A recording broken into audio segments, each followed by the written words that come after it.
Okay, hi. This is our last video, and it's a video with practice questions for the final quiz, the final exam. Okay? Um, the final quiz is, I think, 13 questions long. They're all multiple choice, and they're going to cover these 5 topics. They're going to cover the strengths and weaknesses of scientific modeling. There's one question on each, and basically I'm going to list, 4 strengths, and you'll choose the one that doesn't fit, 4 weaknesses, and you'll choose whichever one doesn't fit, which one's not a strength, which one's not, and which one's not a weakness of scientific modeling. And then the rest of the questions is what I actually have practice questions for you. They have to do with seeing a research interest and picking which type of modeling would be most appropriate. Also picking what type of research question would be most appropriate for that kind of modeling, and then also picking whether or not, picking whether some model testing has to do more with verification or validation of the model. Okay, so I've got several questions here that I'll go through to help you do kind of a practice run for that. And I'm going to do the same thing as last time, where I'm going to put an answer key at the end of the video. Okay, so if you want to just scroll through, read them yourself, and mark down the answers that you think they are, then at the end you can compare them, and you can go back and hear what I have to say about any that you missed. Or if you want to just follow along, we'll read through them and we'll do them together. Okay? All right. So here's the first question. Researchers are trying to understand the durability of several wind turbine designs that have recently been proposed. Okay, they want to learn, why they're durable, what makes them durable, that kind of thing. But the wind turbines are too expensive to build and test at full scale. So what type of model would be most appropriate to investigate durability of wind turbines? I think a physical model would be the most appropriate of the one, especially of the ones listed here. I deliberately didn't give you the option of a numeric model because sometimes math models are actually really good too at capturing kind of fluid dynamics and aerodynamics of things. But here I'm trying to point you toward, here's a physical phenomenon that would probably be best addressed by building a physical model. So the kind of physical model that you'd probably want to build here is like a wind tunnel, and you could put miniature versions of the wind turbines in that and kind of see how they hold up to a variety of wind conditions. Okay? That's what I was hoping you would think of. Okay? So on the final, you would just pick physical out of these options, like it'll be a multiple choice format. Okay? So now, say we have a wind tunnel and we're putting mini wind turbines in there. Which of the following research questions would be most appropriate for us to investigate? How many years will the real wind turbines last? What causes some wind turbines to be more durable than others? Is wind energy more cost efficient than solar energy? Or which turbine design has optimal performance? Now here I'm hoping that you pick option B, what causes some wind turbines to be more durable than others. This has to do with underlying processes, how the system works, why it does what it does. Some of the other questions are maybe tempting, but they're a poorer fit for different options, for different reasons. We probably won't use this model for very accurate prediction, so it probably won't give us a very good indication of how many years the real wind turbines will last. Also, there's nothing in our model to do with solar energy, so we would probably be beyond what's appropriate to make any assertions about wind energy versus solar. And then the wind turbine design that has optimal performance, that sounds like you've only got a design consideration and like you're not interested in the science behind durability. Okay, option D is really only design and doesn't have much to do with learning about why wind turbines might work differently. Okay, so that's why. So I hope it'll feel intuitive to pick option B. Okay, question 3. Before they put those miniature wind turbines into their wind tunnel, they are going to put some smoke trails in there. You know how they do that with wind turbines, wind tunnels, where they'll watch the smoke go over like a car or something, you know. So first they just run it empty with some smoke trails in there to make sure that there's nothing interfering with the airflow through the wind tunnel when it's empty. Okay, are they investigating verification or validation? Here they should be investigating verification. Basically, they want to make sure that the model is working the way they intended it to work, okay? This isn't to do with validation of their experiment being true. This has to do with making sure their model is working as they intended. Okay, so that's a pretty clear example of verification testing, okay? All right, so this is a different line of questions about a different research project. Here, researchers are more interested in the relationship between customer service satisfaction and company profit. Okay, so they think businesses that have a growing customer base are hesitant to expand their customer service centers because in the short term it increases profit.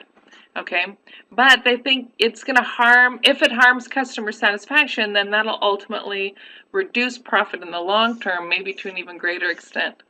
So they're suspecting that a negative feedback loop might be responsible for long-term reductions in profit for companies that had an expanding customer service base. Okay, what type of model will be most appropriate for investigating this type of a phenomenon? Okay, here I'm really hoping that you pick numeric, and the reason I hope you pick numeric is because of the keyword in there of feedback loop. Okay, remember we talked about there's at least two models that should jump out, two keywords that should jump out for types of models. Numeric models should be totally associated with feedback loops. Okay, they're great for capturing feedback loops, all right? And the other one I won't tell you for a couple more slides because I don't want to give it away. But definitely you should have in your mind linked together the idea of feedback loops with the idea of a numeric model, those ones we solve repeatedly over time, okay? Question 5, so in our model of dynamics of customer service and profit, which of these research questions would be most appropriate? What is the optimal number of customer service agents that a company should hire? Precisely how much money will a company risk if it overextends its customer service capacity?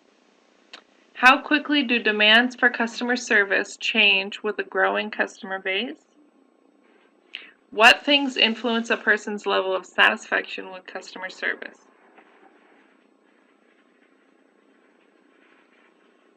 Okay, now here I'm hoping that you're going to pick C. How quickly do demands for customer service change with a growing customer base? Okay, because that has to do with change behavior over time in the system that we're interested in, and it has to do with learning how it works and why it functions the way it does. Okay?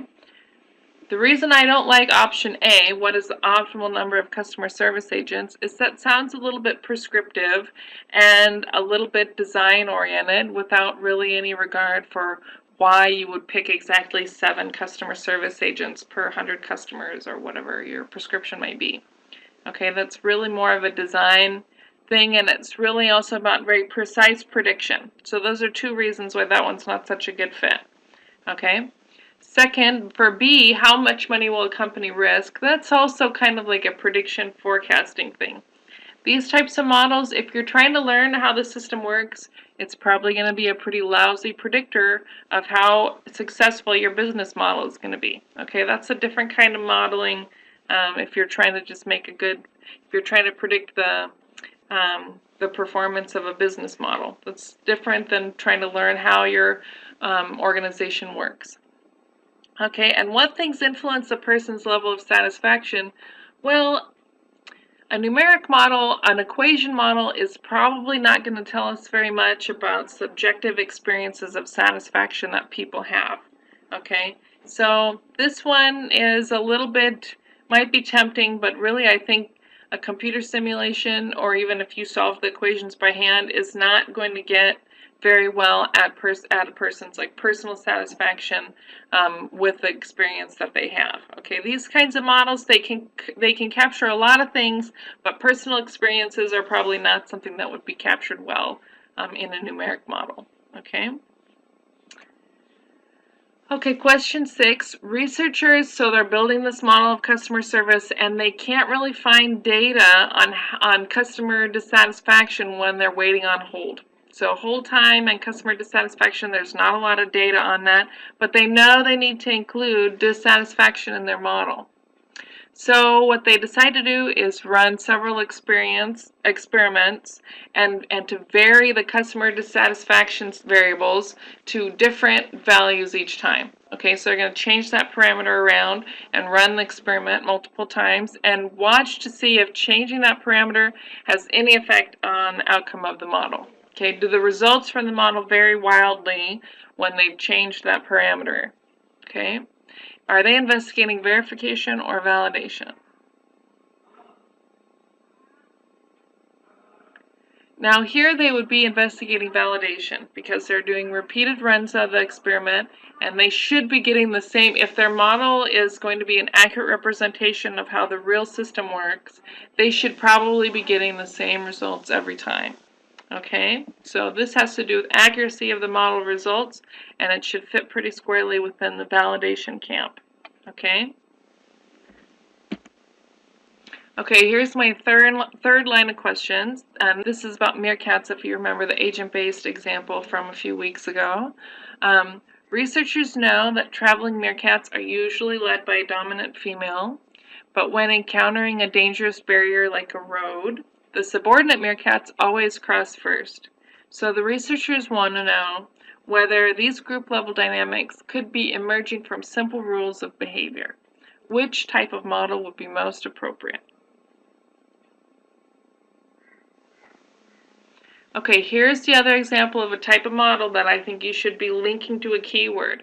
Okay, agent-based simulation is perfect for studying examples of emergence in systems. Okay, so if there's any question about some, small level behaviors, small behaviors at the individual level that result in a different kind of phenomenon at the group level, okay, think about global level versus local level, small behaviors in the local level versus a big, maybe a complex system level change in the global level.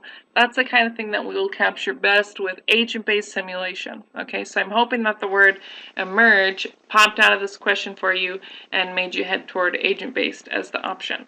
Okay. Now let's say we built the agent-based model of meerkats. Which research question would be most appropriate for us to be investigating? A, how does a subordinate meerkat communicate command? How does a dominant meerkat communicate commands to her subordinates? B, can meerkat group behavior be reproduced by entities who differ in how much they fear obstacles? C, what barriers pose the biggest threat to meerkat survival? And D, how does a meerkat know his or her place in the meerkat hierarchy?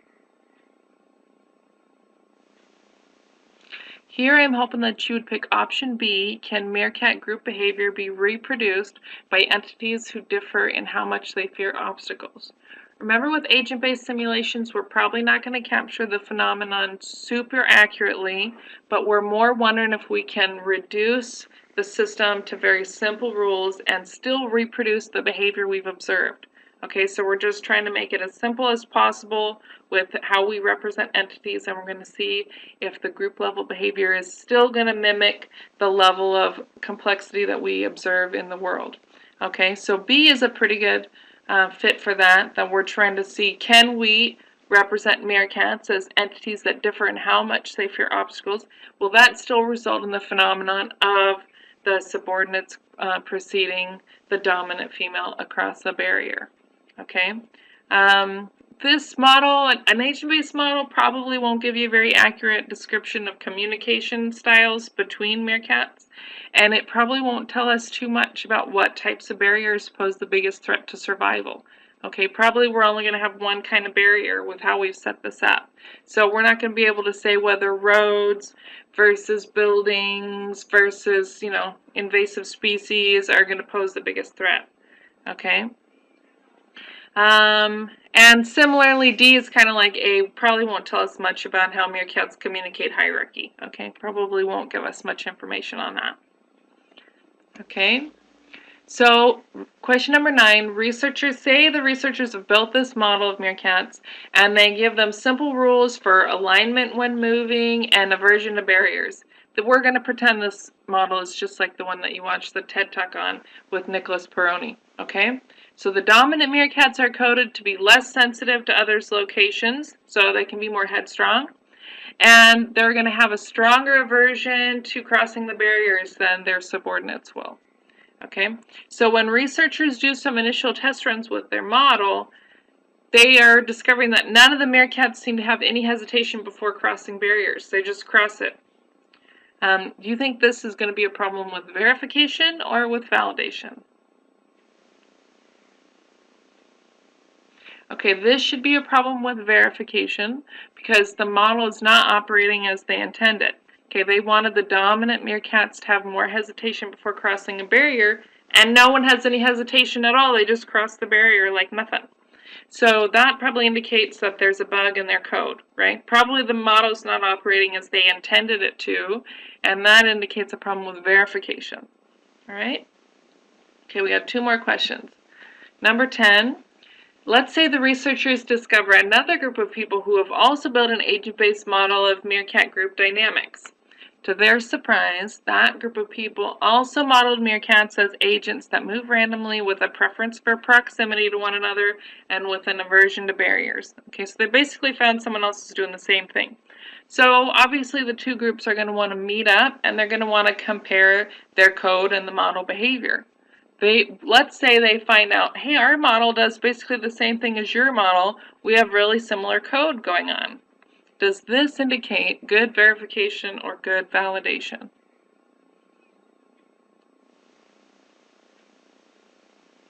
This is a pretty tricky one. This one is going to indicate good verification. This one indicates that both of the groups are seeing the system the same way, and they're both able to successfully capture the theoretical understanding of meerkat group behavior in a model. Okay, both of them are seeing understanding meerkats the same way. Means they've both seen, hey, meerkats are just like randomly moving agents with some proximity preference and a fear of obstacles. They're both seeing it the same way, and they've both been successfully able to translate that vision into their model. Okay? This is tempting to say validation because if 2 people think it's right, then maybe it's more likely to be right. But they haven't actually compared it with any data from the real world. Okay, this isn't really indicating that they've compared the way the model functions with the real world, and they also haven't really repeatedly tested the outcome of their model. It's not talking about results testing. Okay, it's not talking about testing of the results of the model. It's just talking about testing of the operation of the model, and it's not talking about comparison with real world data. It's talking about comparison with somebody else's model. Okay, so this is not going to be a validation issue. It's going to be more a verification issue.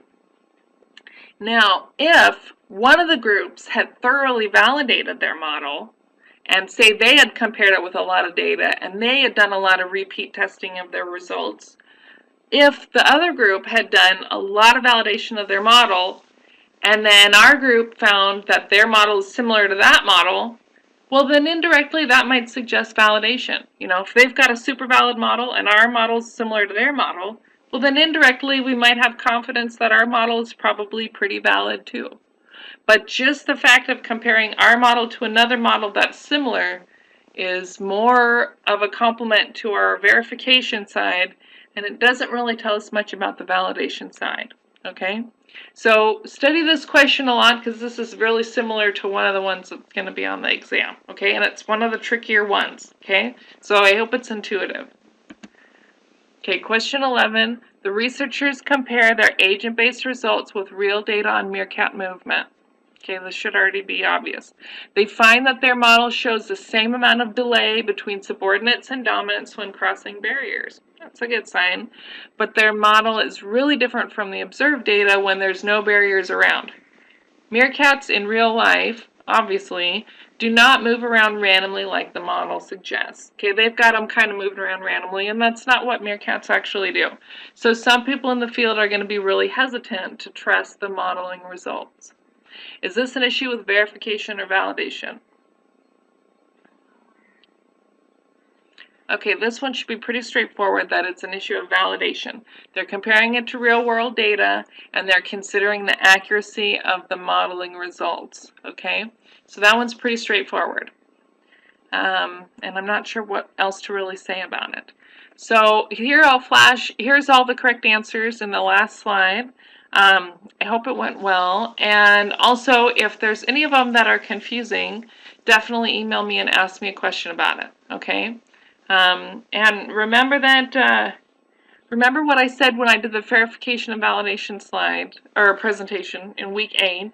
If there's something that looks like it might point you toward verification and validation, in general, just consider the possibility that you're testing validation first, and it might indirectly, it could be always that the problem with verification is causing your problem with validation, okay? So if it looks like it could be inaccurate, if it looks like an accuracy question that might be due to a verification issue with the model, still we're going to pick validation for that, okay? Still we're going to pick validation if it ever looks like, well, yeah, it's inaccurate, but maybe that's because they had a loose screw, or maybe that's because they had a bug in their code. You know, if it looks like that, then we're still going to pick validation, because probably the most direct thing they're trying to do is test the accuracy of the model compared to the real world, or test the credibility of the results from their experiment on the model, okay? So the other thing I should tell you is that just like last time, there's going to be a discussion following the final exam. So what I'm going to want you to do is, so the exam is going to be due Wednesday night at midnight, okay, 11:59 p.m. And then at 12 a.m., or basically like Thursday morning, as soon as it's Thursday, there's going to be a discussion open up where you can put you can reflect on how the quiz went for you. Okay, the correct answers will become available Thursday at 12 a.m. and then you'll have access to that discussion board to reflect on how the quiz went. Okay, but the only difference about this discussion compared to all the discussions previous is you don't have until Monday to do your post and until next Wednesday to do the replies, because it's the end of the term. So we're going to have the posts due by Thursday at midnight, and we're going to have the replies due by Friday at midnight. So that's pretty quick time, but I'm hoping that's all right, because you'll just be reflecting pretty simply on how the exam went. You won't have to be doing any research for it. So hopefully they'll be pretty easy posts to do. Okay, but don't forget to do them, because they're going to come and go really fast. Your posts will be due Thursday, and your replies will be due Friday, and then that'll wrap up the end of the term. So I hope you've been enjoying it, and if there's any questions you have looming, you can either write about it on the discussion board, or you can always email me and ask me questions about the content, especially if you have any doubts before you take the final exam.